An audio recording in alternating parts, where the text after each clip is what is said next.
सुबह के लगभग 11 बजे थे। शहर के सबसे प्रतिष्ठित बैंक की रौनक अपने चरम पर थी। कांच के बड़े दरवाजे, चमचमाते फर्श और सूट बूट में सजे ग्राहक, हर कोई अपनी अपनी लेन देन में मशगूल था।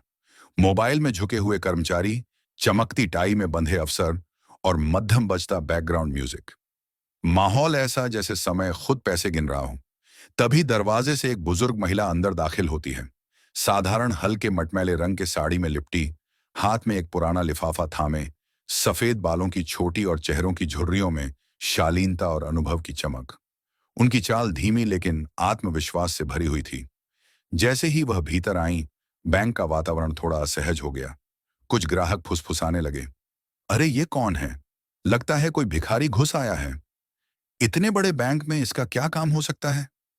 लेकिन वह महिला, सावित्री देवी, किसी भी प्रतिक्रिया से बेपरवाह सी सीधे काउंटर की ओर बढ़ती गई।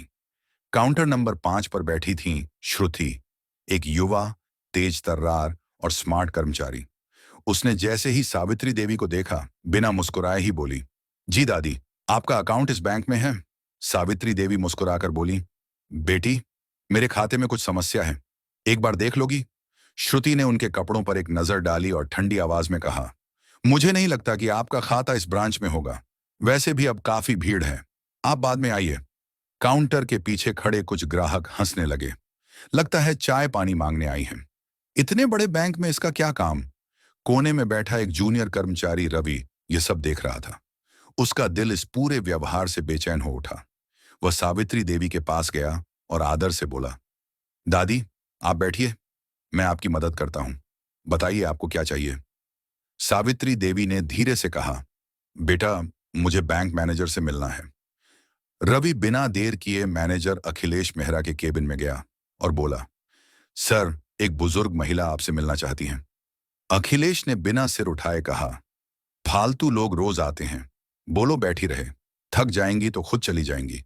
रवि लौट आया, लेकिन उसकी आंखों में सवाल थे। क्या बुजुर्ग होना, साधारण कपड़े पहनना किसी की गरिमा को घटा देता है? सावित्री देवी वेटिंग एरिया में बैठ गईं। पूरा 1 घंटा बीत गया। ना कोई जवाब, ना कोई सम्मान, लेकिन उनके चेहरे पर ना कोई शिकवा था, ना कोई क्रोध। बस आंखों में एक शांति थी जो सब कुछ कहती थी। आखिरकार उन्होंने खुद ही कदम बढ़ाया और मैनेजर के केबिन तक पहुंची। बेटा, मेरे अकाउंट में कुछ दिक्कत है, देख लोगे? मैनेजर हंसते हुए बोला, आप जैसे लोगों के खाते में होता ही क्या है? शायद पैसे जमा नहीं किए होंगे, इसलिए अकाउंट बंद हो गया होगा। सावित्री देवी ने शांत स्वर में कहा, लिफाफा टेबल पर रख रही हूं बेटा, इसे एक बार देख लेना। सावित्री देवी वहां से चली गई, लेकिन रवि से रहा नहीं गया। उसने वह लिफाफा उठाया और कंप्यूटर में उनके नाम से डिटेल्स खोजना शुरू किया। अगले ही पल उसकी सांसें थम गईं। सावित्री देवी इस बैंक की सबसे बड़ी शेयर होल्डर थीं।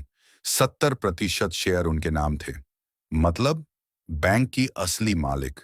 रवि भागते हुए मैनेजर के पास गया और बोला, सर, ये देखिए। अखिलेश मेहरा ने जब फाइल देखी तो उसकी आंखें फटी की फटी रह गईं। उसकी टेबल के नीचे से जैसे जमीन खिसक गई। अगले दिन सुबह बैंक में फिर हलचल थी, लेकिन इस बार सबकी नजरें दरवाजे की ओर थीं। वह फिर आईं, सावित्री देवी, लेकिन इस बार उनके साथ थे एक वकील और 2 बैंक अधिकारी।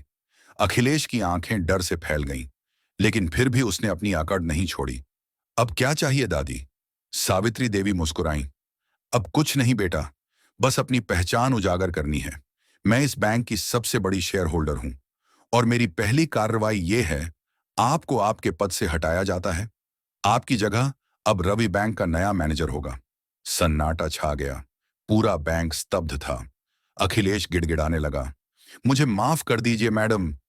सावित्री देवी ने मुस्कुराकर जवाब दिया, माफी उन्हें दी जाती है जो अपनी गलती माने और बदलना चाहें, लेकिन तुमने तो इंसान को कपड़ों से तौलना सीखा है, चरित्र से नहीं। बैंक में धीरे धीरे तालियां बजने लगीं।